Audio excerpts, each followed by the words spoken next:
அம்பேத்கரை அவமதிக்கும் வகையில் பேசிய அமித்ஷாவுக்கு கண்டனம் தெரிவிக்க எடப்பாடி பழனிசாமி அஞ்சுவதாக திமுக எம்பி தயாநிதி மாறன் விமர்சித்துள்ளார்.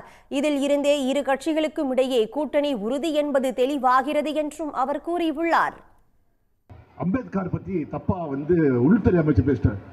மாண்புமிகு உள்துறை அமைச்சர் அமித்ஷா அவர்கள் சொன்ன கருத்தை எதிர்த்து ஏற்கனவே அவர் அமைச்சர் ஜெயக்குமார் அவர்கள் பதில் அளித்து விட்டார்.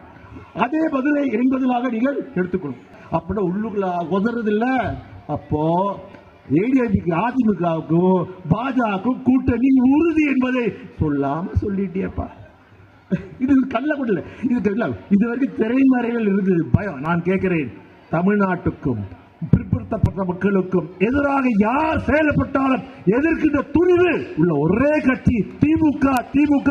நம் தலைவர் தளபதி மு க ஸ்டாலின். உடனுக்குடன் செய்திகளை தெரிந்து கொள்ள சன் நியூஸ் பெல் ஐகானை கிளிக் பண்ணுங்க.